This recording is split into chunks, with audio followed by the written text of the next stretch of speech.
এটা part of game. একদিন power play ভালো হবে, একদিন মিডল অর্ডার খারাপ হবে, এমনই। তো যেদিন পাওয়ার প্লে ভালো হবে না সেদিন অবশ্যই মিডল অর্ডারের রেসপন্সিবিলিটি বেড়ে যায়। আবার যেদিন পাওয়ার প্লে ভালো করে সেদিনও থাকে। আহ, এটা যেহেতু একটা টিম গেম, রেগুলার সবাই ভালো করে না, এটাই খুব স্বাভাবিক। তারপর আমরা ওয়েল কাভার করেছি আলহামদুলিল্লাহ। না, আমি আমি লিটন ভাই আউট হওয়ার পরে আমি নামছি লিটন ভাই। আচ্ছা, আমার নর্মালি প্ল্যান, যেটা টিম টিম কি ডিমান্ড করতো ওই সিচুয়েশনে, রান দরকার ছিল, একটু রান একটু কম হয়ে গিয়েছিল। জাস্ট আমার প্ল্যান ছিল যে আমি অ্যাটাক করব, কারণ ওখানে যদি অ্যাটাক না করতে পারি তাহলে হয়তো বা টাফ হয়ে যেত টিমের জন্য। তো জাস্ট আমি ট্রাই করেছি যতটুকু অ্যাটাক করা যায়।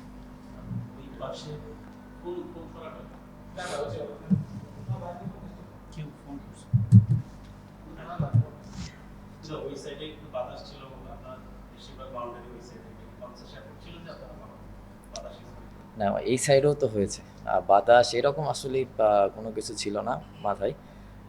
ট্রাই করেছি যে টিম কি ডিমান্ড করছে, সিচুয়েশন কি চাই, সেইভাবে এক্সিকিউট করার জন্য। তো একটা মোমেন্টে মনে হচ্ছিল যে গেমটা একটু বেশি টাফ হয়ে যাচ্ছিল, যে আপনার পরবর্তীতে পরের 10 ওভারটা আসলে আপনারা কিভাবে চেস করবেন সেটাকে আপনারা নিজেরাই সেট করেছেন, যে কারণ ইমন যখন এসেছিল ম্যাচটা তখন একটু বেশি কঠিন হয়ে যাচ্ছিল। আহ, যেটা আগেও বললাম, কঠিন টি-20 খেলাটা এমনই, 1-2 ওভার ভালো হবে তখন দেখা যায় যে টিম খেলাটা অপোনেন্ট হাতে চলে যায়। 2 ওভারের গেম, 2 ওভার যদি আমরা ভালো ব্যাটিং করি, ভালো বোলিং করি, 2-3টা উইকেট নিই, সবসময় টি-20 খেলা একবার এদিক এদিক যায়। তো আমি ওইটাই ট্রাই করেছি যে ওই সময়টা যতটুকু অ্যাটাকিং ক্রিকেট খেলা যায়, এবং ওই সময় মনে হয় অ্যাটাকিং মানে অপশনটাই সব থেকে বেস্ট অপশন ছিল টিম জেতানোর জন্য। স্ক্রিনে দেখা যায় শেষে 10 ওভারে একটা 6 রান দরকার ছিল, এটা অবশ্যই সেটা 6 রান দরকার ছিল, 8 ওভারেই করেছে। মানে 8 ওভারে একটা 6 রানে পাঁচ প্রেক্ষাপটে এটা অনেক কম হয় আমাদের, যে আমরা তৃতীয় হারিয়েছি ওইটা করেছে, মানে এখনো মনে হচ্ছে যে আমরা খুবই মানে প্যানিক হন, কিন্তু আগে আগে দেখা গেছে এটা আসলে মানে কোন প্র্যাকটিসে বা কোন সিচুয়েশনে হচ্ছে। আহ, আমার কাছে যেটা মনে হয়েছে, এই জায়গায় যে প্লেয়ারগুলো আছে তারা সবাই অনেক এক্সপিরিয়েন্স। আপনি যদি দেখেন প্রত্যেকটা প্লেয়ার অ্যারাউন্ড 30+ ম্যাচ খেলা। তো এরকম ম্যাচ যদি আমরা না জেতাইতে পারি তাহলে তো এটা আমাদের জন্য একটা মানে ভালো সাইন না। তো এগুলা অ্যাজ এ ব্যাটসম্যান হিসেবে এইসব রেসপন্সিবিলিটি নিতে হবে। রেগুলার টপ অর্ডার থেকে ভালো হবে না, এবং এমনও ম্যাচ হতে পারে মিডল অর্ডারও ভালো হবে না, বাট লোয়ার অর্ডার থেকে ম্যাচটা জেতাইতে হবে। তো আমরা জাস্ট ট্রাই করছি যে এই জিনিসগুলো যতটুকু কুইক ডেভেলপ করা যায় নিজেদের ভিতরে।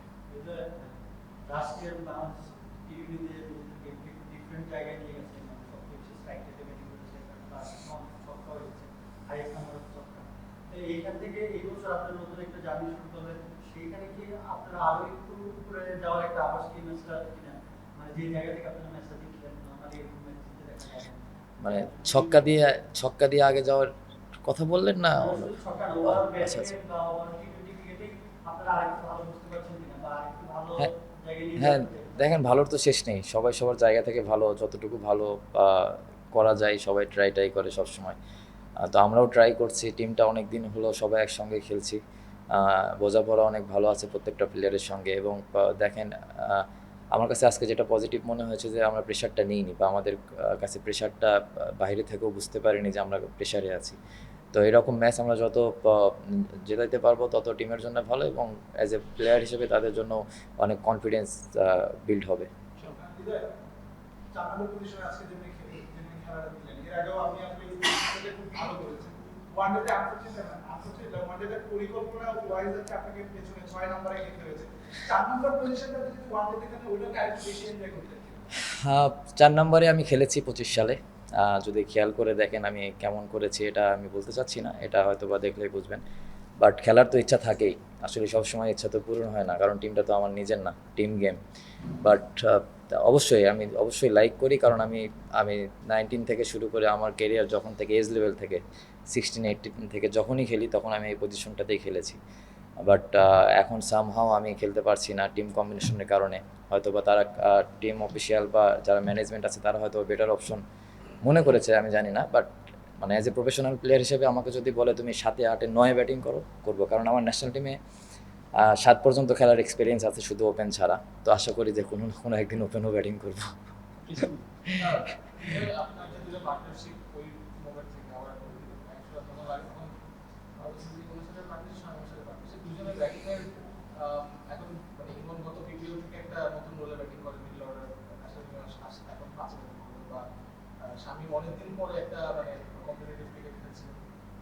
কনফিডেন্সটা দেখে আপনার কতটুকু মানে আপনার কত মজা লেগেছে তো দেখেন আমি একটা জিনিস জাস্ট ক্লিয়ার করতে চাই যে নাম্বার 5 নাম্বার 6 এমন একটা পজিশন, এই পজিশনে আপনার 50 হঠাৎ একদিন 2 দিন হবে। যেদিন ওই পজিশন থেকে নাম্বার 6 থেকে কেউ 50 মারবে, তার মানে বুঝতে হবে আমাদের টিমটা অনেকটুকু ব্যাক ফুটে, কারণ অলরেডি 3-4টা উইকেট আমাদের যাবে। তো ওই জায়গাটা ইম্প্যাক্টফুল ইনিংসটা যেমন শামীম আজকে যেটা করেছে, আমার কাছে মনে হয় যে ওই ইনিংসটা একটা 50 থেকে অনেক বড় ইনিংস শামীম এবং ইমন যেটা করেছে। তো এই জিনিসটা আমাদের নিজেদেরও বুঝতে হবে যে ইম্প্যাক্টফুল ইনিংসটা আসলে কতটুকু। অনেক সময় আমরা নিজেরাও চিন্তা করি যে 50 বা 100, তো আমার কাছে মনে হয় যে T20 ফরম্যাটে 10 রানও ইম্প্যাক্টফুল ইনিংস হতে পারে, যেটা আজকে শামীম আর ইমন দুজন মিলে করেছে। ম্যাচটা জেতানোর জন্য আরও ইজি হয়ে গেছে। আপনি অন এভারেজ অনেকগুলো পার্টনারশিপ ইনভলভ থাকে যেগুলো ধরেন 50 60 70 আজকে যেরকম ইউনিভার্সিটি সাথে পার্টনারশিপ ছিল 4 ওভারের মধ্যে 57 রান মানে পার্টনারশিপের কতটা ভ্যালু আপনি দেন দেখেন মিডল অর্ডারের খেলাটা এমন একটা পজিশনে, এই জায়গায় আপনাকে মারতেও হবে এবং খেলাটা বানানো লাগবে। তো আমার কাছে যেটা মনে হয়েছে যে ইমন যে সময়টা অ্যাটাক করেছে, ওই আমার জন্য আরও ইজি করে দিয়েছে জিনিসটা। আমি জাস্ট আমার কাছে মনে হয়েছে যে খেলাটা অনেক হাতে এসেছে, তখন আমার কাছে মনে হয়েছে যে এখন এতটা রিস্ক না নিলেও হবে, যেহেতু খেলাটা আমাদের হাতে চলে এসেছে। তো অবশ্যই ইমন পাটোয়ারি দুজনকে ক্রেডিট দিতে হয়, ওরা অনেক ভালো ফিনিশ করেছে। স্পেসিফিকলি যে শামীমের কথা জিজ্ঞেস করি, শেষের দিকে ওর যে ইম্প্যাক্টটা দেখলে একটা ছক্কা পিছন দিয়ে মারা, কেমন লেগেছে আপনি? আমি তো অনেক এনজয় করি ওর ব্যাটিং, সত্য কথা বলতে, কারণ এমন এমন শটস ওই খেলে যেটা আমাদের কম ব্যাটসম্যানই আছে যে ওই রকম শটস খেলতে পারে। তো নাম্বার 6 এরকম পজিশনে এরকম প্লেয়ারই দরকার, যে আপনার সব দিকেই যে কোনো সময় মেরে দিতে পারবে। বলাররাও অনেক চাপে থাকে এরকম শটস খেলে, যেমন যে 6টায় মেরেছে, আপনি যদি খেয়াল করে দেখেন এরকম 6 আমরা খুব কমই মারতে পারি। তো অবশ্যই দোয়া করি যেন কনসিস্টেন্ট আরও ভালো কিছু হয় ইনশাল্লাহ। যখন একদম লিটন দাস আউট হয়ে গেলেন তখন হচ্ছে পারভেজ ইমন নেমেই হচ্ছে একটু অ্যাটাকিং ক্রিকেট খেলা শুরু করলেন।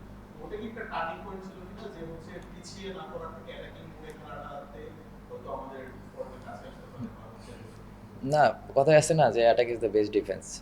তো ইন্টারন্যাশনাল ক্রিকেটে আপনি যদি বেশি মানে বুক ডাউন থাকেন, আসলে হয় না। তো ইমন যেটা করেছে, ওই খুব রাইট চুজটা করেছে এবং খুব ক্লিয়ার মাইন্ড ছিল, এবং আমিও দু একটা ইনফরমেশন ওকে দিয়েছি যে এদিক দিয়ে ট্রাই করলে ভালো হয়। তো সব কিছু শেষে ওর এক্সিকিউশনটা অনেক ভালো ছিল।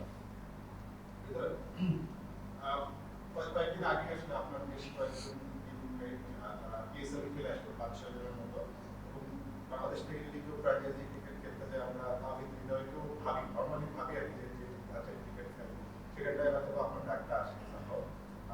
সামনে মানে নতুন বছরে কি জাস্ট এই কারণে বা সবকিছু নিজেকে কোনোভাবে করার চেষ্টা বা ব্যাটিং স্টাইলটা একটু আক্রমণাত্মক করার চেষ্টা বা চিন্তা ভাবনা কি আপনার মাথায় আছে কি? না দেখেন, এটা তো আমি যদি এই চিন্তা করি তাহলে ওভারকাম নিয়ে বেশি চিন্তা করা হয়ে যায়। যে জিনিসটা আমার হাতে নেই, সেই জিনিসটা তো আমি পাবো না কখনোই। আমি আমার হাতে যেটা আছে, প্রসেসে যেটা আছে, আমি ট্রাই করছি ওই জিনিসটাই করার জন্য। সব শেষে আমার কাছে যেটা মনে হয় সব কিছু রিজেকের ওপরে। আমার হাতে যেটা আছে প্র্যাকটিস, কষ্ট করতে পারবো, এইটুকুই আমি করার চেষ্টা করি। বাট হয়নি, ইনশাল্লাহ ভালো করলে হবে। টিম যখন রেজাল্ট করবে, দেখা যাবে যখন আমরা এশিয়া কাপ বা ওয়ার্ল্ড কাপে ভালো ভালো আইসিসির ইভেন্টে যখন ভালো করবো, তখন দেখবেন এখন 5টা খেলে, ইনশাল্লাহ সামনে আরও 7টা 8টা 9টা প্লেয়ার খেলবে ইনশাল্লাহ। হৃদয়, সাম্প্রতিক অতীতে আমরা দেখতাম যে 7 থেকে বেশি 8 যদি রান রেট হয়ে যায় আমাদের ব্যাটিং কলাপস হয় চেজিং এর ক্ষেত্রে। তো এখন আজকে দেখা গেল যে আপনার 9 10 এও আসলে খুব স্বাভাবিক। এখন দলের মাইন্ডসেট কেমন যে আসলে আমরা কি 10 এ রেগুলার উইন করার মতো মাইন্ডসেট আছে? মাইন্ডসেট না করতে পারলেও মাইন্ডসেট থাকে করার জন্য, আর করতে পারলে তো থাকেই। তো সবসময় মাইন্ডসেট থাকে জেতানোর জন্য, বাট কোনো দিন হয় না, এটাই গেম। তারপরেও যেটা আগেও বললাম, ওই পজিশনে ওরা অনেক দিন হলো খেলছে। তো আমরা যত ডে বাই ডে আগের থেকেও অনেক ভালো হচ্ছে, আশা করব যে সামনের দিকে ইনশাল্লাহ আরও ভালো হবে। ব্যাটসম্যানরা ভালো করেছে, বোলাররাও কামব্যাক করেছে খুব ভালোভাবে, কারণ 100 রান বেশি করেছিল দর্শক শেষে। ওই কামব্যাকে আপনি কার কৃতজ্ঞ এবং মানে বোলিং ডিপার্টমেন্টে আছে কাজটা একটু দেখেছি। আমি সবাইকেই ক্রেডিট দিতে চাই, কারণ সবাই ভালো বল করেছে। রিপন স্পেশালি ওই ডেবু ম্যাচ, ওই লাস্ট ওভারটা ওই অনেক ভালো বল করেছে, কন্ট্রোল ছিল ওর বলিংয়ে। আমি ওভারঅল সব বলারকেই ক্রেডিট দিতে চাই, কারণ সবাই অনেক ক্লিয়ার মাইন্ড ছিল।